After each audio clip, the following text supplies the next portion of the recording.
السلام عليكم ورحمة الله تعالى وبركاته.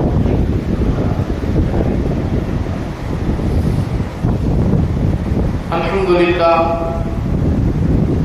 لله نحمده ونستعينه ونستغفره ونؤمن به ونتوكل عليه ونعوذ بالله من شرور أنفسنا ومن سيئات أعمالنا. من يهده الله فلا مضل له ومن يضلله فلا هادي له. أشهد أن لا إله إلا الله وحده لا شريك له ونشهد أن محمدا عبده ورسوله. فقد قال الله تعالى: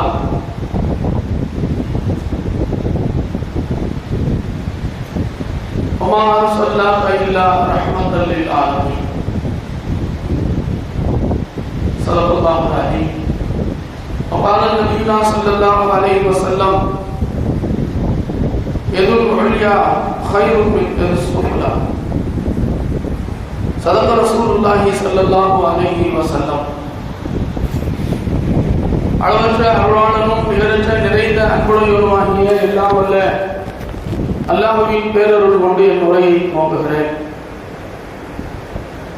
கருணையும் கீழற்றமும் இரு உலக கண்மணி நபிகள் நாயகம் ஸல்லல்லாஹு அலைஹி வஸல்லம் அவர்கள் மீதும் அவர்களின் வாழ்வை அப்படியே பின்பற்றி வாழ்ந்து காட்டிய சத்திய சஹாபாக்கள், தாபியீன்கள், தபஅத் தாபியீன்கள், நல்லடியார்கள், குறிப்பாக இங்கே வீற்றிருக்கிற நம் அனைவர்கள் மீதும் வல்ல அல்லாஹ்வின் வற்றாத பேர் அருள் என்றென்றும் நின்று நிலவட்டுமாக.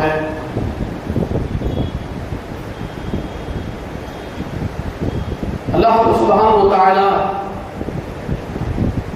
நம்மை உயர்வான ஒரு படைப்பாக படைத்து அதிலும் உயர்வான நபியுடைய உம்மத்திலே ஒருவராக படைத்து நம்மை அல்லாஹ் சங்கை செய்திருக்கிறான். அந்த அல்லாஹ்வுக்கு எல்லா புகழும். அல்ஹம்துலில்லாஹ், அல்ஹம்துலில்லாஹ். மேலும் அல்லாஹ் தஆலா இந்த ஜும்ஆவுடைய நாளிலே, ஜும்ஆவுடைய ஆரம்ப நேரத்திலேயே பள்ளியினுள் வந்து அமரக்கூடிய பாக்கியத்தை அல்லாஹ் நமக்கு நசீபாக்கினானே. அந்த அல்லாஹ்வுக்கு எல்லா புகழும். அல்ஹம்துலில்லாஹ், அல்ஹம்துலில்லாஹ், அல்ஹம்துலில்லாஹ். நம்முடைய வாழ்நாள் முழுவதும் வரக்கூடிய ஜும்ஆவை அதன் ஆரம்ப நேரத்திலேயே பள்ளியினுள் வந்து அமர்ந்து ஜும்ஆவுடைய முழு பலனை நிறைவாக பெறுகிற பாக்கியத்தை அல்லாஹ் நம் அனைவருக்கும் தந்தருள் புரிவானாக.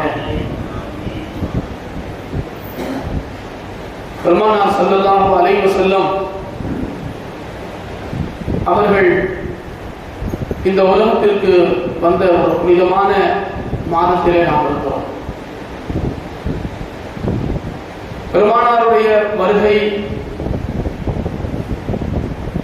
இந்த உலகம் மகிழ்ச்சி அடையக்கூடியதாக இருந்தது. அவர்களுடைய வருகை எதிர்பார்க்கப்பட்ட ஒன்றாக இருந்தது. அல்லாஹ் சுப்ஹானஹு வ தஆலா பெருமானாருடைய வருகையை முதல் மனிதராக படைக்கப்பட்ட நபி ஆதம் அலைஹிஸ்ஸலாம் அவர்களுக்கு அல்லாஹ் அறிமுகம் செய்கிறார். அடுத்து வந்த ஒவ்வொரு நபிமார்களுக்கும் பெருமானாரை அல்லாஹ் அறிமுகம் செய்கிறார். ஒவ்வொரு நபிமார்களும் பெருமானாரை பற்றி அறிந்து, பெருமானாரை பற்றி, அவர்கள் வருகையை பற்றி நற்செய்திகளை சொல்லிக் கொண்டே இருக்கிறார்கள். இறுதியாக ஈசா அலைஹிஸ்ஸலாத்து வஸ்ஸலாம் அவர்களும் பெருமானாரை பற்றி நற்செய்தி சொல்கிறார்கள். எல்லா நபிமார்களுடைய நாவிலும் நற்செய்திகள் சொல்லப்பட்டு, சுப செய்திகள் சொல்லப்பட்டு, அதே நேரத்தில் எல்லா நபிமார்களும் நம்முடைய நபி முஹம்மது ஸல்லல்லாஹு அலைஹி வஸல்லம் அவர்களை ஈமான் கொண்டு இறுதியாக பெருமானார் இந்த உலகத்திற்கு வருகிறார்கள். அவர்களுடைய வருகையை அந்த அரபுலகம் எதிர்பார்த்துக் கொண்டிருக்கிறது. அதில் நல்லடியார்களும் எதிர்பார்த்தார்கள், பொறாமைக்காரர்களும் எதிர்பார்த்தார்கள். பொறாமைக்காரர்கள் எதற்காக எதிர்பார்த்தார்கள் என்றால் நபியுடைய வருகையை நாம் எப்படியாவது இல்லாமல் ஆக்கிவிட வேண்டும் என்று எதிர்பார்த்தார்கள். நல்லடியார்கள் அவர்களின் வருகையை கொண்டு சுப செய்தி அடைய போகிறோம் என்று எதிர்பார்த்தார்கள். அல்லாஹ் தஆலா நம்முடைய நபியை இந்த உலகத்திற்கு அல்லாஹ் ஒதுக்கி செய்தார். எல்லா முசீபத்துகளும் அவர்களை கொண்டு துடைத்து எடுக்கப்பட்டது. பெருமானார் தன்னை பற்றி சொல்லுவார்கள், ஆனால் மாஹி, என்னை கொண்டு அல்லாஹ் தஆலா குஃப்ரை அழிக்குகிறான் என்றார்கள். எது அழிய வேண்டும் என்று அல்லாஹ் விரும்பினானோ அதை என்னை கொண்டு அல்லாஹ் அழிக்கிறான் என்று சொன்னார்கள். பெருமானார் அல்லாஹ் தஆலா அவர்களுடைய வருகையை பற்றி அல்லாஹ் குர்ஆனிலே சொல்லுகிறார், பஷீரன் வ நதீரா, சுப செய்தி சொல்லக்கூடியவராக நாம் அனுப்பினோம். தவறு செய்யாதீர்கள் என்று எச்சரிக்கை செய்யக்கூடிய நபியாக நாம் அனுப்பினோம். நன்மை செய்யுங்கள், அதற்கான கூலி என்ன என்பதை சொல்லக்கூடிய நபியாக நாம் அனுப்பினோம். தவறு செய்யாதீர்கள், தண்டனை உண்டு என்ற அந்த தண்டனை என்ன என்பதை சொல்லி எச்சரிக்கை செய்யக்கூடிய நபியாக நாம் அனுப்பினோம் என்று அல்லாஹ் தஆலா சொல்கிறார். இன்னும் அல்லாஹ் தஆலா குர்ஆனிலே பெருமானாரை பொழுது கொண்டே இருக்கிறார். நூறாக அனுப்பினோம், ஒளியாக அனுப்பினோம் என்று சொல்லுகிறான். அல்லாஹ் தஆலா ரஹ்மத்தாக அனுப்பினோம். ரஹ்மத் என்கிற இடத்தில் தான் நாம் கொஞ்சம் சிந்திக்க வேண்டும். எத்தனை பேர் அவர்களை கொண்டு ரஹ்மத்தை அடைந்து கொண்டோம். பெருமானார் பொதுவாக எல்லோருக்கும் ரஹ்மத்தாக இருக்கிறார்கள். முஸ்லிமுக்கும் ரஹ்மத்தாக இருக்கிறார்கள், முஃமினுக்கும் ரஹ்மத்தாக இருக்கிறார்கள், நல்லடியார்களுக்கும் ரஹ்மத்தாக இருக்கிறார்கள், தீய அடியார்களுக்கும் ரஹ்மத்தாக இருக்கிறார்கள்,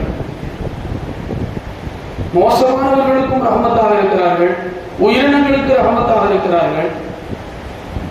எல்லா வஸ்துக்களுக்கும், அல்லாஹ்வால் படைக்கப்பட்ட எல்லா வஸ்துக்களுக்கும் ரஹ்மத்தாக இருக்கிறார். ஆனால் பெருமானாரை ரஹ்மத்தாக யார் பார்த்தார்களோ அவர்கள் அந்த ரஹ்மத்தை பெற்றுக்கொண்டார்கள். உதாரணமாக சொல்லுவார்கள், சையதுனா அபூபக்கர் சித்தீக் ரலியல்லாஹு தஆலா பெருமானாரை ரஹ்மத்தாக பார்த்தார்கள். அந்த ரஹ்மத்தினுடைய பலனை இந்த துன்யாவிலேயே அடைந்து கொண்டார்கள். உதாரணமாக அபூஜஹலை சொல்லுவார்கள், பெருமானாருடைய ரஹ்மத்தை அவன் அடைந்து கொள்ளவில்லை. காரணம், பெருமானாரை ரஹ்மத்தாக பார்க்கவில்லை. அதனால் ரஹ்மத்தை அடைந்து கொள்ளவில்லை என்பது மட்டுமல்ல, அவன் தீமையை சம்பாதித்துக் கொண்டான். பெருமானார் ஸல்லல்லாஹு அலைஹி வஸல்லம் அவர்கள் இந்த உம்மத்தை அளவு கடந்து நேசித்தார்.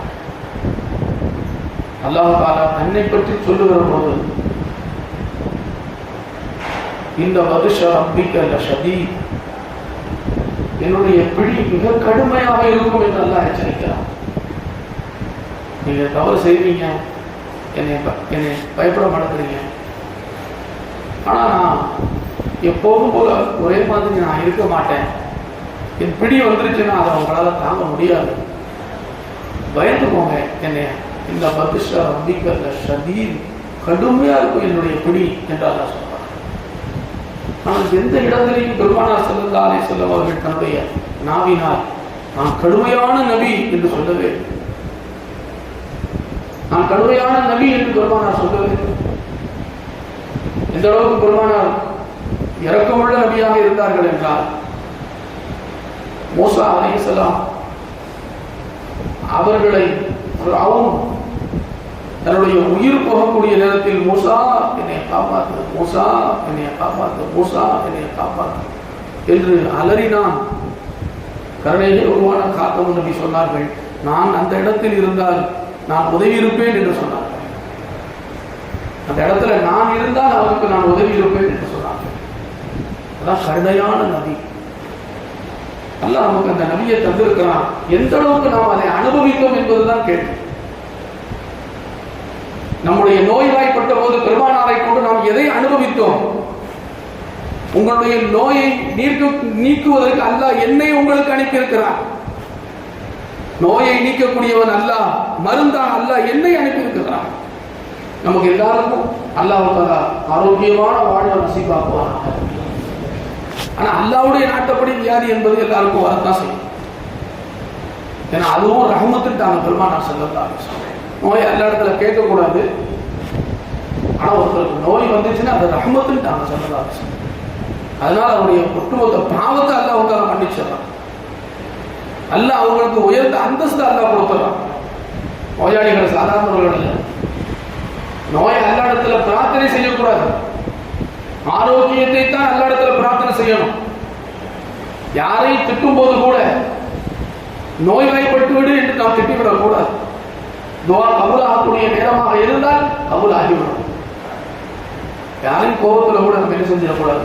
இவன் அப்படி போயிருக்கோம், இவன் இப்படி போகணும் அப்படி நம்ம கோபத்தில் சொல்றோம், சொல்லக்கூடாது. சொல்லக்கூடாதுன்னு சொல்றவர்கள் முஹம்மது ரசூலுல்லாஹி ஸல்லல்லாஹு அலைஹி வஸல்லம். ஏன்னா பெருமானார் சொல்லல. அப்படி சொல்றதுக்கு ஒரு தகுதி இருக்குன்னா பெருமானாருக்கு இருக்கு.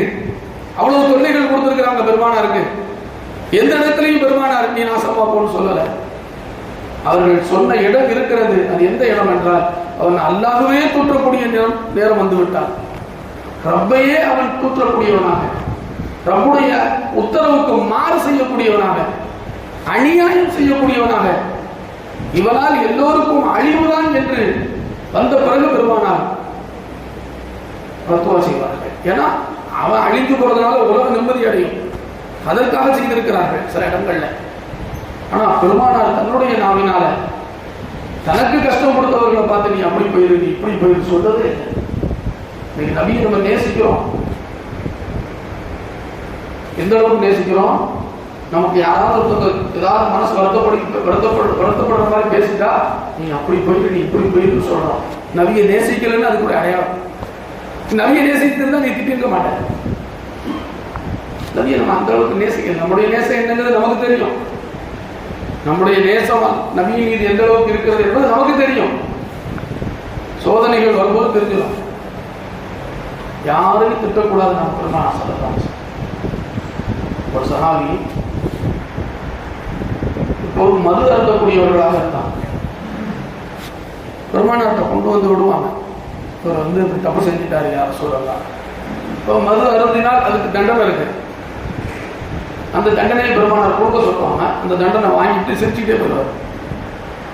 சில ஆட்கள் என்னத்தை சொன்னாலும் திருந்த மாட்டான்னு சொல்லி ஒரு பேச்சு பேசுவாங்க. சுட்டு உணவு உயிரனால விடுவானே தவிர இந்த தப்பை விட மாட்டாங்க அப்படின்னு நம்ம பேச்சு வழக்கில் சொல்லுவோம். அது மாதிரி அந்த சஹாபி அதை தவற விடலை.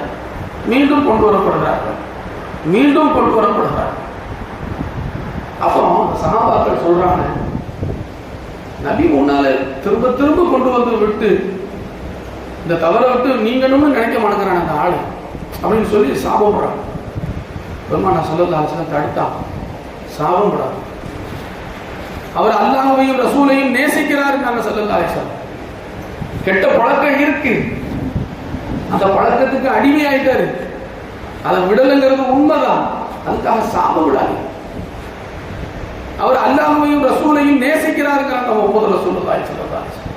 ஏன்னா உள்ளத்தை பார்க்கிறாங்க பெருமானார் அவருடைய செயலை பார்க்கிறார்கள். வெளிரங்கத்தை மட்டும் பார்க்கல.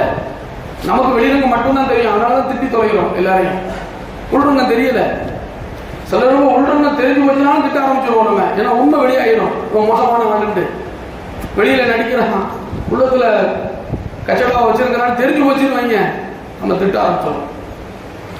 அது நம்முடைய பலகீனம். ஆனால் பெருமானார் ஸல்லல்லாஹு அலைஹி வஸல்லம் அவர்களுக்கு அல்லாஹ் சுப்ஹானஹு வ தஆலா கொடுத்த பல நிஅமத்துகளில் ஒரு நிஅமத் இந்த மனிதன் யார் என்பதை சொல்லிவிடுவார்கள். நம்ம ஒரு தொப்பியை பார்த்துட்டு தொழுகையாளின்னு சொல்லிடுவோம். அது பெரிய திறமெல்லாம் கிடையாது. பெருமானார் தொப்பி போட்டு சொல்லிடுவாங்க இவர் யாருன்னு சொல்லிடுவாங்க.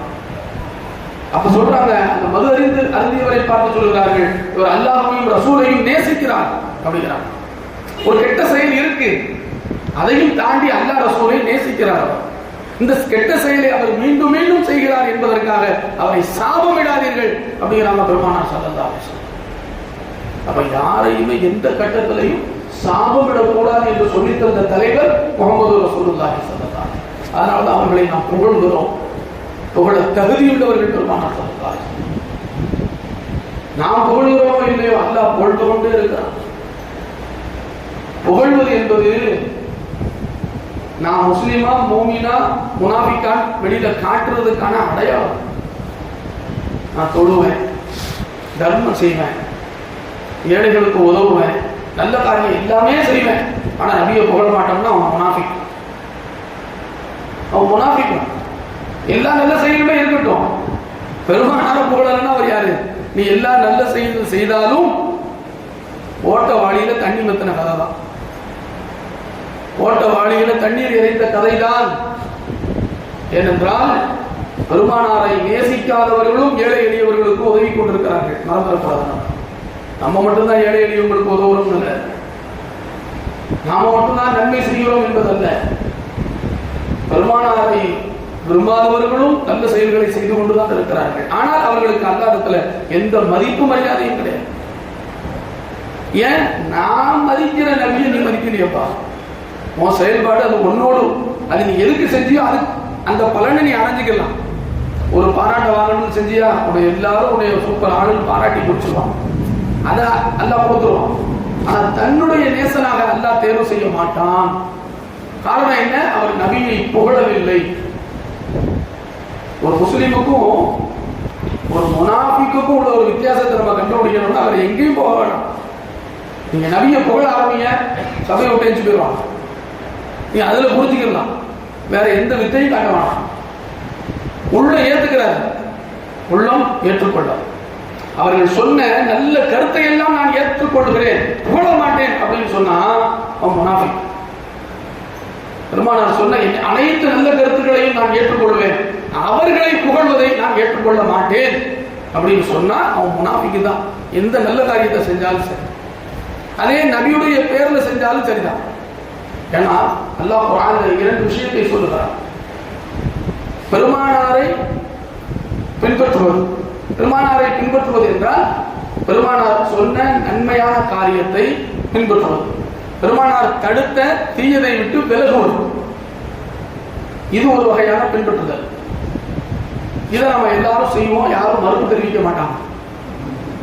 நபி ஏவிய நல்லதை செய்யவும், நபி தடுத்த தீயதை விட்டு விலகி இருக்கவும் நாம் எல்லோரும் ஒரு முயற்சி செய்வோம் சொன்னோம்னா எல்லாரும் அதை கபூல் செய்வாங்க, யாரும் அதுக்கு மறுப்பு தெரிவிக்க மாட்டாங்க. அல்லாஹ் இன்னொரு குர்ஆன்ல சொல்றான், இத்தாஅத் செய்யுங்கள் அப்படின்னு சொல்றான். இத்தாஅத்னா நபியையே நீங்கள் பின்பற்றுங்கள். நபியுடைய சொல்லை பின்பற்றுவதற்கு அது ஒரு பார்ட். நபி சொன்ன ஹதீஸை பின்பற்றுவது ஒரு பார்ட். நபியையே பின்பற்றுவது என்பது ஒரு பார்ட். நபியையே பின்பற்றுவது, அங்கதான் முஸ்லிமுக்கும் முனாஃபிக்குக்கும் வித்தியாசம் வரும். நபியையே ஃபாலோ பண்ணுவது, நபி தொப்பி போட்ட மாதிரியே நான் போடுறேன், நபி ஆடை அணிந்த மாதிரி நான் அணிகிறேன், நபி சாப்பிட்ட மாதிரி நான் சாப்பிடுறேன், நபி தண்ணி குடித்த மாதிரி நான் தண்ணி குடிக்கிறேன், நபி சிரிச்ச மாதிரி நான் சிரிக்கிறேன், நபி தூங்கின மாதிரி நான் தூங்குறேன் என்று ஒருவர் நபியையே இத்தாஅத் செய்வாரையானால் அவர்தான் முஃமின். அவர்தான் முஃமின். அந்த முஃமினாக ஆகுவதற்கு அல்லாஹ் நம் அனைவருக்கும் அருள் புரிவானாக. அவர்கள் தான் பெருமானாரை புகழ்வார்கள். அந்த லிஸ்ட்ல உள்ளவங்க தான் புகழ்வாங்க. ஏன்னா அவங்களுக்கு தான் பெருமானாரை இத்தாஅத் செய்வது என்பது பிடிக்கும். ஹஸ்ஸான் இப்னு சாபித் ரலியல்லாஹு தஆலா அன்ஹு பெருமானாருக்கு முன்னால் பெருமானாரை புகழ்கிறார்கள். பெருமானாருக்கு முன்னிலையில் பெருமானாரை புகழ்கிறார்கள். அதை பெருமானார் ஸல்லல்லாஹு அலைஹி வஸல்லம் அவர்கள் ஏற்றுக்கொள்கிறார்கள். ஏற்றுக்கொண்டதோடு நிறுத்திக் கொள்ளாமல் துஆ செய்கிறார்கள். துஆ செய்வதுடனே அவர்களுக்கு பொன்னாடை போர்த்தி மகிழ்ச்சியை வெளிப்படுத்துகிறார்கள், அவர்களை கண்ணியப்படுத்துகிறார்கள். இந்த செயலை பெருமானார் ஸல்லல்லாஹு அலைஹி வஸல்லம் செய்தார்கள் என்று ஆதாரபூர்வமாக தெள்ள தெளிவாக இருக்கும். அதே நேரத்தில் நாம் பெருமானாரை போட மாட்டோம் என்று சொன்னால் அது மிகப்பெரிய தவறு. அது மிகப்பெரிய தவறு. பெருமானார் ஸல்லல்லாஹு அலைஹி வஸல்லம் அவர்கள் புகழப்பட தகுதியுள்ளவர்களாக மட்டும் என்பதோடு நிறுத்திக் கொள்ள முடியாது. பெருமானாரை புகழ்வதால் நீ புகழக்கூடியவனாக ஆகிறாய். அது எவ்வளவு பெரிய பாக்கியம். பெருமானாரை புகழ்வதால் நாம் புகழக்கூடியவனாக ஆகிறோமே, இது எவ்வளவு பெரிய பாக்கியம். இந்த பாக்கியம் சாதாரணமா கிடைக்குமா? நீங்க ஒரு அரசியல் தலைவரை புகழுங்க, நமக்கு ஒரு பேர் குத்திடுவாங்க. அவன் அந்த கட்சியில் உள்ள ஆளுங்க எப்போதும் அதே பாட்டு தான் பாடிக்கிட்டு இருப்பான் அப்படின்னு சொல்லி அது ஒரு நற்சான்றதெல்லாம் சொல்ல மாட்டாங்க, ஒரு வெறுப்பு கலந்த செய்தியா சொல்லுவாங்க. பெருமானாரை புகழ்ந்து கொண்டே இருங்கள். அல்லாஹ் தஆலா எல்லா மனிதர்களுடைய நாவிலிருந்தும் ஒரு கண்ணியமான வார்த்தையை அல்லாஹ் வெளிப்படுத்த வைப்பான். அதான் சஹாபாக்கள் இன்று அளவும் பேசிக் கொண்டிருக்கிறோமே, உலகம் உள்ளளவும் அவருடைய பேச்சு பேசப்பட்டு கொண்டே இருக்கும். அவருடைய புகழ் பாடப்பட்டு கொண்டே இருக்கும். அந்த ஹஸ்ஸான் இப்னு சாபித்தே சொல்லுகிறார்கள், பெருமானாரை நான் 60 ஆண்டு காலம் புகழ்ந்திருக்கிறேன். நான் புகழ்ந்ததால் பெருமானார் உயர்வடையவில்லை. பெருமானார் அந்த உயரத்துல தான் இருக்கிறாங்க. நான் புகழ்ந்ததனால் உயர்வடையவில்லை. அவர்களை புகழ்வதால் நான் உயர்வடைந்து கொண்டே இருக்கிறேன் சொன்னான். நான் உயர்வடைந்து கொண்டே இருக்கிறேன். அதுதான் இன்னைக்கு நாம் எடுத்துக்கொள்ள வேண்டிய செய்தி. அப்படிதான் அவர்களை புகழ்வதன் மூலமாக நம்முடைய அந்தஸ்தை அல்லாஹ் உயர்த்தி கொண்டு இருக்கிறான், நம்முடைய பாவத்தை அல்லாஹ் தஆலா மன்னித்துக் கொண்டே இருக்கிறான். இந்த ரெண்டு போதாதான்? நம் பாவத்தை அல்லாஹ் மன்னிச்சிடலாம், நம்முடைய அந்தஸ்தை அல்லாஹ் தஆலா உயர்த்துறான் அவர்களை புகழ்வதன் மூலமாக. இந்த ஒன்று போதாதான்? சூஃபியாக்கள் அல்லாஹ்விடத்தில் கேட்பார்கள், யா அல்லாஹ், பெருமானாருடைய முன்னிலையில் இருந்து அவர்களை புகழக்கூடிய பாக்கியத்தை தா என்று கேட்கிறார்கள். ஹதீஸிலே வருகிறது, நாளை கியாமத்து நாளையிலே பெருமானார் ஸல்லல்லாஹு அலைஹி வஸல்லம் அவர்களை உட்கார வைத்துக் கொண்டு நபிமார்களில் அழகிய குரலை கொடுக்கப்பட்ட நபி தாவூத் அலைஹிஸ்ஸலாத்து வஸலாம், அழகிய குரலை கொடுக்கப்பட்டவர்கள், அவர்கள் கவி பாட ஆரம்பித்தால் மரம் செடி கொடிகளில் இருக்கக்கூடிய மரங்களில் இருக்கக்கூடிய பறவைகளெல்லாம் அதை கூர்ந்து கவனித்துக்கிட்டு இருக்கும். அவங்க அந்த அவர்களுக்கு கொடுக்கப்பட்ட அந்த வேதத்தை ஓத ஆரம்பித்து விட்டால் அந்த ஓத ஆரம்பித்த அந்த சப்தத்தை பறவைகளெல்லாம் செவிப்படுத்து கேட்டுக்கொண்டிருக்கும். அந்த அளவுக்கு அழகிய குரல் கொடுக்கப்பட்டவர்கள் தாவூத் அலைஹிஸ்ஸலாத்து வஸலாம். அவர்கள் பெருமானாரை புகழ, பெருமானாருடைய நேசர்கள் எல்லாம் பெருமானாரை சுற்றி இருந்து அந்த பாடலை கியாமத்து நாளையிலே ரசிப்பார்கள் என்று பெருமானார் ஸல்லல்லாஹு அலைஹி வஸல்லம் சொல்றார். எவ்வளவு பெரிய பாக்கியம்! அப்ப அல்லாஹ் தஆலா அந்த புகழ்வதை அல்லாஹ் விரும்புகிறான், புகழுக்கான ஏற்பாடு செய்வதை அல்லாஹ் தஆலா விரும்புகிறான். ஏன் நாம் புகழ்கிறோம்? அவர்கள் புகழுக்குரிய நபியாக இருந்த காரணத்தால், இருந்து கொண்டிருக்கிற நபிய காரணத்தால், இனியும் இருப்பார்கள் என்கிற காரணத்தால் அவர்களை நாம் புகழ்கிறோம். பெருமானார் ஸல்லல்லாஹு அலைஹி வஸல்லம் உருவாக்கிய சமுதாயம் எப்படிப்பட்டது? இமாம் ஹுசைன் ரலியல்லாஹு அன்ஹு, பெருமானாருடைய பேரப்புள்ள ஹுசைன் ரலியல்லாஹு அன்ஹு பெருமானார் மாதிரியே இருப்பாங்க, பெருமானார் மாதிரியே இருப்பாங்க. ஹுசைன் ரலியல்லாஹு அன்ஹு அவங்க வாகனத்தில் வந்துகிட்டு இருக்கிறாங்க. வந்து கொண்டிருக்கும் போது ஒரு 10-12 நபர்கள் முசாஃபிர்கள். முசாஃபிர்கள் என்றால் வெளியில உணவு கேட்டு வாங்கி சாப்பிடக்கூடியவர்கள். அவங்க எல்லாம் ஒண்ணா உட்கார்ந்து சாப்பிடுறாங்க. எல்லா இடங்களிலும் வசூல் செய்துட்டு வந்த அந்த உணவை ஒரு இடத்தில் வந்து உட்கார்ந்து சாப்பிடுறாங்க. ஹுசைன் ரலியல்லாஹு தஆலா அன்ஹு அந்த பக்கமாக போகும்போது வாகனத்தை நிறுத்துறாங்க. அந்த சாப்பிடக்கூடிய அந்த முசாஃபிர்கள் சொல்றாங்க, எங்க கூட சாப்பிட வாங்கல. அப்படிதான் பழக்கம். டீ குடிக்கும் போது யாராவது வந்துட்டா டீ சாப்பிடுங்கன்னு சொல்லுவோம். வேற ஏதாவது சாப்பிட்டா சாப்பிடுங்கன்னு சொல்ற பழக்கம் நமக்கு இருக்குல்ல, அது மாதிரி அவங்க சொல்றாங்க, நீங்க சாப்பிட வாங்க. ஹுசைன் ரலியல்லாஹுடைய அந்தஸ்து என்ன? கீழே உட்கார்ந்து சாப்பிட்டு கொண்டிருப்பவர்களுடைய அந்தஸ்து என்ன? நம்ம அந்த மாதிரி ஒரு மஜ்லிஸ்ல நம்மளை கூப்பிட்டோம்னா நம்ம என்ன சொல்லுவோம்? தப்பிச்சு போறதுக்கு தான் வழி தேடுவோம். யாரும் போய் உட்கார்ந்து சாப்பிட மாட்டோம். யதார்த்தம் அதுதானே. ஏன்னா அவர்களே வசூல் செய்து விட்டு வந்து வெளியில உணவு கேட்டு வாங்கி வந்து சாப்பிடுகிறார்கள். அதுல போய் நம்ம எப்படி உட்கார்ந்து சாப்பிடுவோம்? யோசிப்போம்.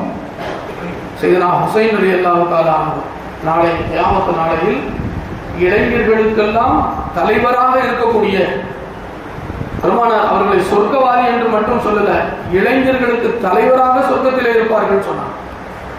அப்படிப்பட்ட அந்தஸ்தை பெற்ற இந்த ஹுசைன் ரலியல்லாஹு தஆலா அன்ஹு கீழே இறங்கி அவர்களோடு உட்கார்ந்து சாப்பிடுறார்.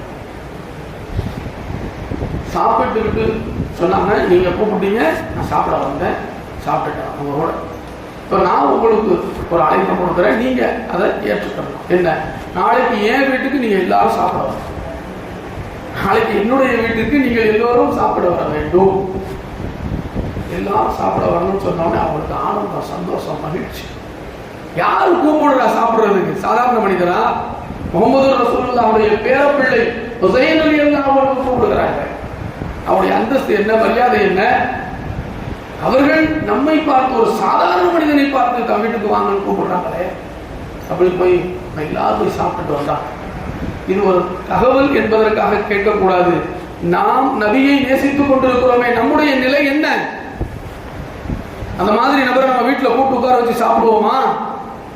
கொஞ்சம் யோசிச்சு பார்ப்போம். அல்லாஹ் நமக்கு செல்வத்தை கொடுத்துருக்கிறான், வசதியை கொடுத்துருக்கிறான், அதை மாதிரி கூப்பிட்டு சாப்பிட வைப்போமா? யோசிப்போமா இல்லையா? ஆனால் பெருமானார் எப்படிப்பட்ட சமுதாயத்தை உருவாக்கி இருக்கிறார்கள். தன்னுடைய குடும்பம் ஏழைகளை நேசிக்கக்கூடியவர்களாக ஆக்கிவிட்டு சென்றார்கள். பெருமானார் ஏழைகளை நேசித்தார்கள். ஆனால் நாம எந்த அளவுக்கு நேசிக்கிறோங்கிறது அவரவர்களுக்கு வெளிச்சம். நாம் எந்த அளவுக்கு நேசிக்கிறோம்? நம்ம உறவை நேசிப்போம், வசதியா உள்ளவங்களை நேசிப்போம். ஏழையாக இருக்கக்கூடிய நம்முடைய உறவுகளை கூட நாம் நேசிப்போமா? யோசிச்சு பார்க்கணுமா இல்லையா? பெருமானார் மீது புகழ் பாடுவோம், ஆனா நம்முடைய குடும்ப ஏழ்மையில் இருக்கும். அண்ணன் தம்பி கஷ்டப்படுவான், நம்முடைய அக்கா தங்கச்சிமார்களுக்கு சிரமப்படுவார்கள். அவர்கள் விஷயத்திலே நாம் எந்த அளவுக்கு கவனம் செலுத்துகிறோம்? யா நபி ஸலாம் அலைக்கும் சொல்லுவோம், ஆனா நம்முடைய குடும்பத்தில் இருக்கிற ஏழ்மையானவர்களை பார்த்தா முகம் திருப்பிட்டு போயிடுவோம். இது நபியை நேசிக்கிறது லிஸ்ட்ல வர முடியாது. நபியை நேசிக்கிறது எந்த அளவுக்கு, புகழ்வது எந்த அளவுக்கு முக்கியமோ, பெருமானாருடைய அந்த நடத்தையும் நம்மிடத்தில் கொஞ்சமாவது இருக்க வேண்டுமா இல்லையா? ஹுசைன் ரலியல்லாஹு எப்படி உருவாக்கி விட்டு சென்றிருக்கிறார்கள் பெருமானார். அதே முசாஃபிர்களுடைய கூட்டத்தில் சாப்பிடுறாங்க. அந்த முசாஃபிர்கள் கூட்டத்தை தான் வீட்டுக்கு விருந்துக்கு அழைக்கிறார்கள் என்று சொன்னால் அந்த நேசம் உள்ளத்தில் எந்த அளவுக்கு இருக்கிறது? அந்த நபியை தான் நாம் பொழுது கொண்டிருக்கிறோம், அந்த நபியை தான் நாம் பொழுது கொண்டிருக்கிறோம். அப்படிப்பட்ட சமுதாயத்தை பெருமானார் ஸல்லல்லாஹு அலைஹி வஸல்லம் அவர்கள் உருவாக்கினார்கள். பெருமானார் ஸல்லல்லாஹு அலைஹி வஸல்லம் அவர்கள் இந்த உலகத்திற்கு சொன்ன எத்தனையோ செய்திகள், எத்தனையோ செய்திகள் சொல்லிக்கொண்டே இருக்கலாம். பெருமானார் ஸல்லல்லாஹு அலைஹி வஸல்லம் உருவாக்கிய இந்த அழகிய சமுதாயத்தை நாம் எந்த அளவுக்கு அதை தெரிந்திருக்கிறோம், எந்த அளவுக்கு நாம் எடுத்து நடக்கிறோம் என்பதை தான் இந்த நாட்களிலே நாம் கொஞ்சம் சிந்தித்து பார்க்கிறோம். பெருமானார் ஸல்லல்லாஹு அலைஹி வஸல்லம் அவர்களை பற்றிய உயர்வு நம்ம உள்ளத்திலே எந்த அளவுக்கு இருக்கிறது? பெருமானார் ஸல்லல்லாஹு அலைஹி வஸல்லம் அவர்களை எந்த அளவுக்கு நாம் நேசிக்கிறோமோ அந்த அளவுதான் அல்லாஹ்வும் நம்மை நேசிப்பான். பெருமானாரை எந்த அளவுக்கு நாம் நேசிக்கிறோமோ அந்த அளவுதான் அல்லாஹ் தஆலா நம்மையும் நேசிப்பான்.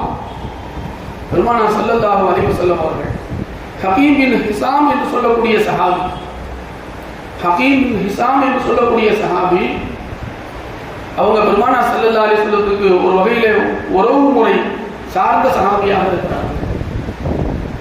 நீண்ட வயது கொடுக்கப்பட்டவர்கள், நீண்ட வயசு 120 வருஷம் வாழ்ந்திருக்கிறாங்க. சஹாபாக்கள் பலர்கள் வாழ்ந்திருக்கிறாங்க. அந்த மாதிரி இந்த ஹகீம் பின் ஹிஷாம் என்று சொல்லக்கூடிய சஹாபியும் 120 ஆண்டுகள் வாழ்ந்திருக்கிறாங்க. அவங்க பெருமானாரோடு பயணிக்கிறாங்க. மிக தாமதமாக இஸ்லாத்துக்கு வந்தவங்க. ஹுனைன் யுத்தம் என்கிற ஒரு யுத்தம் நடந்து முடிந்த உடனே அங்க இருக்கிற கனிமத்து பொருட்களை, அந்த போர்க்களத்தில் கிடைக்கப்பட்ட அந்த பொருட்களை பங்கு வைக்கிறார்கள் பெருமானார் ஸல்லல்லாஹு அலைஹி வஸல்லம். அதை அந்த ஹகீம் பின் ஹிஷாம் என்று சொல்லக்கூடிய சஹாபியும் பங்கு வைக்கிறாங்க. அதை சிறப்பாக கொடுக்குறாங்க ரசூலுல்லாஹ். அதை எப்போதும் அள்ளி கொடுக்கிற கரம் சிறப்பாகவே கொடுக்குது. இந்த சஹாபி அதை வாங்கி கொண்டு இன்னும் வேண்டும் என்பது போல பெருமானாரை பார்க்கிறார். பெருமானார் ஸல்லல்லாஹு அலைஹி வஸல்லம் அந்த ஹகீம் பின் ஹிஷாம் ரலியல்லாஹு அன்ஹு அவர்களுக்கு சொன்ன ஒரு தகவல், அது அவர்களுக்கு மட்டும் சொன்ன தகவல் அல்ல, நம் எல்லோருக்கும் சொன்ன தகவல். ஹகீம் பின் ஹிஷாம் ரலியல்லாஹு அன்ஹு சொன்னாங்க, மன நிறைவு பெற வேண்டும் அப்படின்னு சொன்னாங்க. மன நிறைவு பெற வேண்டும் சொன்னாங்க. கொடுத்ததை பொருத்திக் கொள்ள வேண்டும், இன்னும் வேண்டுங்கிற பார்வையில் பார்க்கப்படும். அல்லாஹ் தஆலா நமக்கு எதை கொடுத்தானோ அதை நாம் பொருத்திக் கொள்ள வேண்டும். நாங்கள் ஸல்லல்லாஹு அலைஹி வஸல்லம் ஒவ்வொருத்தருக்கும் அல்ல ஒவ்வொரு வாழ்க்கையை நசீபாக்கியிருப்பான். செல்வத்திலையும் சரி, குடும்பத்திலையும் சரி, மற்ற விஷயத்திலும் சரி, ஒவ்வொருத்தருக்கும் ஒவ்வொரு நிலையை அல்லாஹ் தஆலா முடிவு செய்திருப்பான். நமக்கு எந்த நிலையை அல்லாஹ் முடிவு செய்தானோ அதை பொருத்திக் கொள்ள வேண்டும். பொருந்திக் கொள்வது நபியை நேசிப்பதில் ஒரு அடையாளம். என் நபி எனக்கு அப்படித்தான் போதிச்சிருக்கிறாங்க, நிறைவு பெற சொல்லியிருக்கிறாங்க. எனக்கு போதும், எல்லாம் கொடுத்தது சிறப்பா இருக்கிறேன், நான் மன நிறைவு பெறுங்கள் நான் சொல்லலாம். அடுத்து சொன்னாங்க, எப்போதும் வாங்கும் கரமாக இருக்காதீர்கள். பெருமானார் இந்த உலகத்துக்கே சொன்ன ஒரு அழகான தகவல், வாங்கும் கரமாகவே நீங்கள் இருக்காதீர்கள். ஒரு நிர்பந்தம், ஒரு சூழ்நிலை, வாங்குற நேரம் வந்துச்சு வாங்குங்க, அதே இடத்துல இருக்காதீங்கிறாங்க ஸல்லல்லாஹு அலைஹி வஸல்லம்.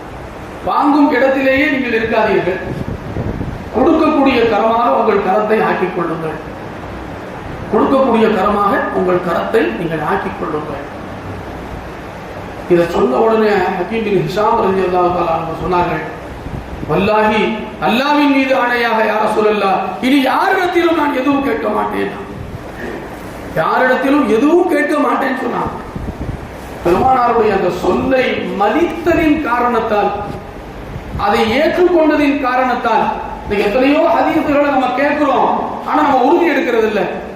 இனி நான் இப்படி வாழ்ந்துருவேன் வாழ்வேன் அப்படின்னு நம்ம முடிவு செய்யறது இல்லை.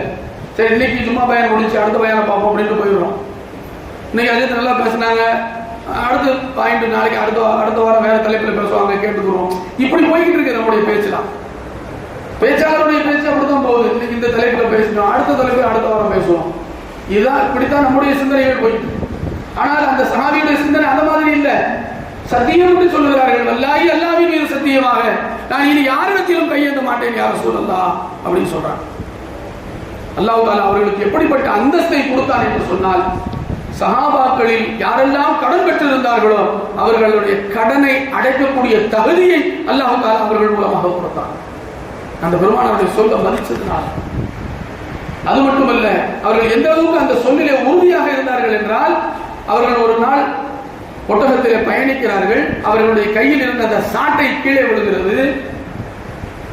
அதை எடுப்பதற்கு சஹாபாக்கள் எடுத்துக் கொடுக்கிறதுக்கு முயற்சி பண்றாங்க. நம்ம சாமி கொத்து ஏதாவது கீழே விழுந்தா கீழே இருக்கிறவங்க என்ன செய்வாங்க, உடனே குனிஞ்சு எடுத்து கையில கொடுப்பாங்க. அது இயல்பு தானே. அப்படி குனிந்து எடுத்து கொடுக்க முற்படும் போது சொன்னாங்க, நீங்கள் எடுத்து தராதீர்கள், நான் இறங்கி எடுத்துக் கொள்வேன். இந்த உதவி கூட நான் யாரிடத்திலும் கேட்க மாட்டேன், நானே செய்து கொள்வேன். அதான் சஹாபி அவர்கள் பெருமானாருடைய சொல்லை கேட்டு நடந்த காரணத்தால் தன்னுடைய கடைசி காலம் வரை செல்வந்தராகவே வாழ்ந்தார்கள். ஏன்? பெருமானார் சொன்னாங்க, கொடுக்கும் வாங்கும் கரத்தை விட கொடுக்கும் கரம் சிறந்தது என்று சொன்னார்கள். வாங்கும் கரத்தை விட கொடுக்கும் கரம் சிறந்தது என்று சொன்ன அந்த சொல்லை மதித்த காரணத்தால் அல்லாஹ் அவர்களை உயர்ந்த அந்தஸ்திலேயே கடைசி வரை அல்லாஹ் வைத்திருந்தார். இதான் நபியுடைய சொல்ல கேட்டு நடந்தா நமக்கு அல்லாஹ் தரக்கூடிய சிறப்பு இதான். ஆனால் நம்ம எத்தனையோ பெருமானாருடைய சொல்லை கேட்போம், அத்துடனே மறந்து விடுவோம். அதான் நம்ம எப்போதும் போல இருந்துகிட்டே இருக்கிறோம், முன்னேற்றம் இல்லாம. அதாவது மார்க்க ரீதியில், மார்க்க அடிப்படையில், தீனுடைய அடிப்படையில் எந்த முன்னேற்றமும் இல்லாமல் எப்போதும் போல் நாம் இருந்து கொண்டிருப்பதற்கான காரணம் என்ன? நபியுடைய சொல்லை வெறும் சொல்லாக நாம் கேட்டு அத்துடனே மறந்துவிட்டு சென்று விடுவோம். அப்படி இருக்கக்கூடாது.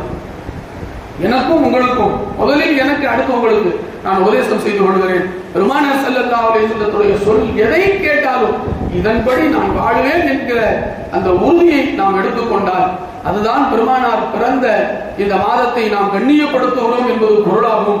அல்லாஹ் சுப்ஹானஹு வ தஆலா பெருமானாரை புகழ்ந்து புகழ்ந்து புகழ்ந்து அந்த புகழக்கூடிய பாக்கியத்தை அல்லாஹ் நமக்கு மீண்டும் மீண்டும் மீண்டும் தந்து அந்த பெருமானாருடைய சொல்லையும் மதித்து வாழக்கூடிய அந்த உயர்ந்த வாக்கியத்தை அல்லாஹ் நம் அனைவருக்கும் தந்தருள் புரிவானாக. வா ஆகிரு தஅவானா அல்ஹம்துலில்லாஹி ரப்பில் ஆலமீன்.